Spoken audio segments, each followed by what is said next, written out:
Saudaraku yang kekasih dalam nama Yesus, firman Tuhan pada hari ini yaitu masih sama dengan topik minggu yang lalu, bagaimana kita menerima mujizat Tuhan. Tentunya banyak di antara kita rindu akan mujizat Tuhan. Banyak di antara saudara perlu mujizat Tuhan. Amin, saudara. Ya. Mujizat Tuhan terjadi kalau Tuhan menjawab doa kita. Dan mujizat Tuhan terjadi, saudaraku, di luar daripada pikiran kita. Tidak bisa kita analisa dengan pikiran kita. Penyakit-penyakit disembuhkan Tuhan merupakan mujizat Tuhan. Persoalan-persoalan yang diselesaikan Tuhan merupakan mujizat-mujizat Tuhan. Nah, saudaraku, barangkali banyak di antara kita, saudaraku, yang membutuhkan tangan Tuhan langsung menjamah kita. Sehingga mujizat Tuhan berlangsung bagi kita. Bukanlah hati saudara. Firman Tuhan ya dan amin. Firman Tuhan tetap berkuasa. Tuhan yang berjanji itu setia. Dia pasti menepati janjinya sepanjang kita percaya kepada janji Tuhan tersebut. Firman Tuhan ini dituliskan bagi kita supaya kita percayai, supaya kita beriman pada firman Tuhan ini, supaya kita terima firman Tuhan ini, supaya ucapan kita seturut dengan firman Tuhan. Kita mengakui firman Tuhan dalam hidup kita dan kita mempraktekkan dan kita bertindak seturut dengan firman Tuhan dalam hidup kita, maka kita akan menerima mujizat Tuhan di dalam hidup kita, saudaraku. Boleh jadi saudara memiliki persoalan penyakit.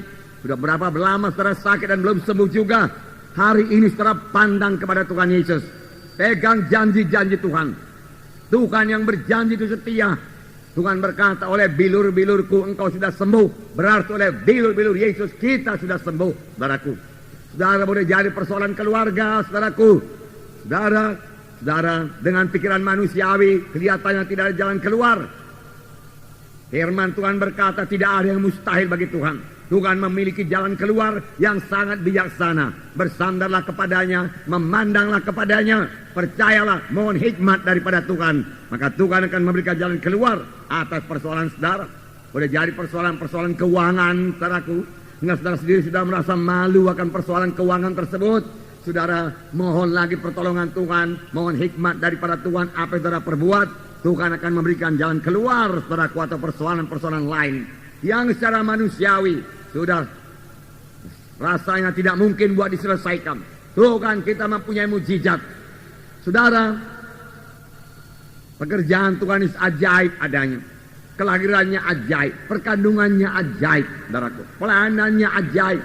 Dan sampai sekarang dia masih melayani. Dia tidak berpangku tangan. Dia masih mendengarkan doa kita. Dia masih menjawab doa kita, saudaraku. Pelayanannya ajaib. Kematiannya ajaib, saudaraku. Kebangkitan dari kematian ajaib. Kenaikannya ke sorga ajaib. Dan dari sorga dia melayani dan mencurahkan Roh Kudus juga ajaib. Semua tidak bisa diterangkan dengan akal manusia. Itulah dia Tuhan kita, Tuhan Yesus.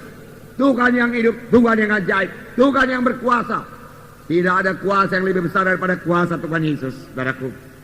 Nah, saudaraku, hari ini buka hati saudara. Terima firman Tuhan ini. Percayai mujizat Tuhan terjadi dalam hidup saudara. Karena firman Tuhan saudara dengarkan pada hari ini adalah firman Tuhan yang tidak berubah, saudaraku. Banyak orang telah menerima mujizat Tuhan. Dari kesaksian-kesaksian tiap-tiap minggu dalam berita iman, saudara melihat bagaimana kuasa Tuhan bekerja dalam hidupnya.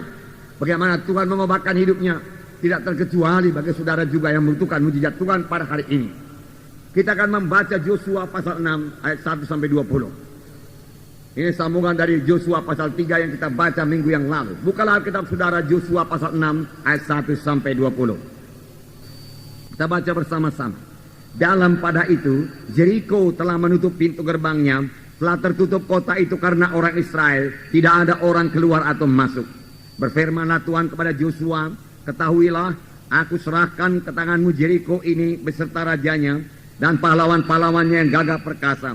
Haruslah kamu mengelilingi kota itu, yaitu semua prajurit harus mengedari kota itu sekali saja. Demikianlah harus engkau perbuat 6 hari lamanya. Dan 7 orang imam harus membawa 7 sangkakala tanduk domba dengan tabut. Tetapi pada hari yang ke-7, 7 kali kamu harus mengelilingi kota itu, sedang para imam meniup sangkakala. Apabila sangkakala tanduk domba itu panjang bunyinya, dan kamu mendengar bunyi sangkakala itu, maka haruslah seluruh bangsa bersorak dengan sorak yang nyaring, maka tembok kota itu akan runtuh. Lalu bangsa itu harus memanjatnya masing-masing langsung ke depan. Kemudian Yosua bin Nun memanggil para imam dan berkata kepada mereka, angkatlah tabut perjanjian itu, dan 7 orang imam harus membawa 7 sangkakala tanduk domba di depan tabut Tuhan. Dan kepada bangsa itu dikatakannya, majulah, kelilingilah kota itu, dan orang-orangnya bersenjata harus berjalan di depan tabut Tuhan. Segera sesudah Yosua berkata kepada bangsa itu, maka berjalanlah maju ke 7 orang imam yang membawa seluruh sangkakala tanduk domba itu di hadapan Tuhan. Lalu mereka meniup sangkakala, sedang tabut perjanjian Tuhan mengikut mereka. Dan orang-orang bersenjata berjalan di depan para imam yang meniup sangkakala, dan barisan penutup pengikut tabut itu, sedang sangkakala terus-menerus ditiup. Tetapi Yosua telah memerintahkan kepada bangsa itu demikian, janganlah bersorak dan janganlah perdengarkan suaramu, sepada kata pun janganlah keluar dari mulutmu, sampai pada hari aku mengatakan kepadamu bersoraklah, maka kamu harus bersorak. Demikianlah tabut Tuhan mengelilingi kota itu, mengedarinya sekali saja. Kemudian kembalilah mereka ke tempat perkemahan dan bermalam di tempat perkemahan itu. Keesokan harinya Yosua bangun pagi-pagi, lalu para imam mengangkat tabut Tuhan. Maka berjalanlah juga ke 7 orang imam yang membawa ke 7 sangkakala tanduk domba itu di depan tabut Tuhan. Sambil berjalan mereka meniup sangkakala, sedang orang-orang bersenjata berjalan di depan mereka, dan barisan penutup mengikut tabut Tuhan, sementara sangkakala terus-menerus ditiup. Demikianlah pada hari yang kedua mereka mengelilingi kota itu sekali saja, lalu pulang ke tempat perkemahan.